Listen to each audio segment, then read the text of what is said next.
આમ તો આપણે રોજ એક શાક ખાઈને કંટાળી જતા હોય છે. આપણે એક નવું શાક શું બનાવવું?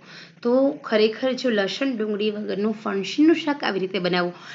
ચડી પણ એકદમ ફટાફટ જાય છે, બની પણ એકદમ ફટાફટ જાય છે અને સાથે સાથે ટેસ્ટ તો લાજવાબ.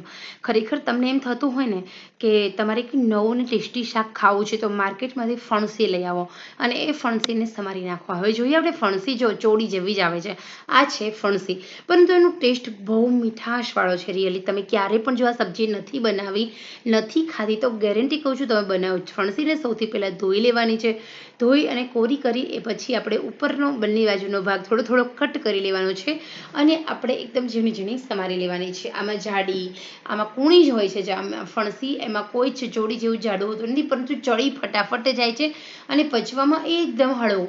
મેગ્નેશિયમ પોટેશિયમનો ભરપૂર ખજાનો, કેલ્શિયમ પુષ્કળ પ્રમાણમાં છે, સાથે ફાઈબર છે. આપણે ફણસીના શાકને થોડું આકર્ષિત બનાવવા માટે અડધી વાટકી ફોલેલા વટાણા અને થોડા થોડા ઝીણા મરચાં અને અડધી વાટકી 2 ટમેટા ઝીણા ઝીણા સમારી લીધા છે. તો આટલી જ વસ્તુ આપણે લેવાની છે. ચેક કરીશું તેલ પ્રોપર ગરમ થયું છે કે નહીં. તેલ આપણું પ્રોપર રીતે ગરમ થશે એટલે રાઈથી વઘાર કરીશું. એકદમ ફટાફટ ઓછા તેલમાં બની જાય છે. ગેસ ઓછો વપરાય છે, વસ્તુ પણ ઓછી જોઈએ છે અને સાથે સાથે લાજવાબ ટેસ્ટનું આ શાક બનીને રેડી થઈ જાય છે. એકવાર તમે આ સબ્જી ખાશો ને પછી ખાતા થઈ જશો. રાઈ તતડી ગઈ છે, પછી મેં એડ કર્યું છે હિંગ સંતળાઈ જાય એટલે લીલા મરચાં અને પછી અડધી ચમચી હળદર ઉમેરી દેવાની છે. હવે સ્ટેપ બાય સ્ટેપ જો વઘાર કરવાની જ ખૂબી છે. સાથે સાથે મેં વટાણા પણ ઉમેરી દીધા છે અને માત્ર ને માત્ર હળદરમાં આપણે થોડી વાર ફણસીને સાંતળીશું. જો તમારે ભીંડાનું શાક હોય, ચોળીનું શાક હોય, ગવારનું શાક હોય કે પછી કોઈ પણ ગ્રીન કલરની લીલી શાકભાજી, ગ્રીન કલરનું કોઈ વેજીટેબલ્સની સબ્જી બનાવો છો તો હળદરમાં થોડી વાર સાંતળવાથી એનો જે ગ્રીન કલર હોય છે તે જળવાઈ રહે છે. ચડે તારે જે બ્લેક થોડી ડલ થઈ જાય છે, કલર બદલાઈ જાય છે, એવું બિલકુલ થશે નહીં. વાલોરનું શાક હોય તો પણ આવી જ રીતે કરવાનું છે. અહીંયા આપણે માત્ર ને માત્ર થોડી હળદર અને થોડું નમક ઉમેર્યું છે મેં અને હવે આપણે આ સબ્જીને સાંતળીશું. 1 મિનિટ સુધી આમ જ તેલમાં ચડવા દેવાની છે. એ પછી આગળના મસાલા કરીશું. પરંતુ સ્ટેપ બાય સ્ટેપ ખાસ જોજો, મસાલા કરવાની જ ખૂબી છે. જો તમે ફણસીના શાકનો વઘાર આવી રીતે કરશો તો ખૂબ સરસ લાગશે. હવે મેં અડધો ગ્લાસ પાણી ઉમેર્યું છે. 250 ગ્રામ અળસી હોય તો અમે 250 ગ્રામ પાણી ઉમેરી દેવાનું અને એ પછી લીડ કવર કરવાનું છે. લીડને દર 1 મિનિટે હલાવીશું, લીડ ઓપન કરીને આપણી સબ્જીને.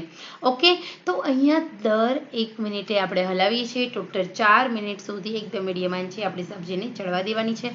વાવ, એકદમ સરસ પાણી બળી ગયું છે અને અહીંયા એકદમ સરસ ફણસી છે ચડી ગઈ છે. ચડે એટલે સેજ આમ તો કલર બદલાઈ જાય છે અને ચડશે એટલે ફણસી થોડી ફૂલાઈને મોટી થઈ જાય છે. એટલે સમજી લેવાનું કે આપણી જે ફણસી છે તે ચડી ગઈ છે. હવે અહીંયા આપણે થોડો પાણીનો ભાગ છે વાળીશું, એ પછી મસાલા કરીશું. મસાલામાં સૌથી પહેલાં તો કશ્મીરી લાલ મરચું, થોડું રેશમ પટ્ટો મરચું, સાથે સાથે નમક એડ કરીશ, થોડું તો ધાણા જીરું એડ કરીશ, ટામેટા એડ કરીશ, ગરમ મસાલો એડ કરીશ અને થોડો અમથું નમક પહેલાં થોડું એડ કર્યું હોય તો અત્યારે એડ કરવાનું. જે નોર્મલ રૂટીનમાં આપણે મસાલા કરીએ એ જ મસાલા કરવાના છે, પરંતુ યાદ રહે ટામેટા પાછળથી ઉમેરવાના.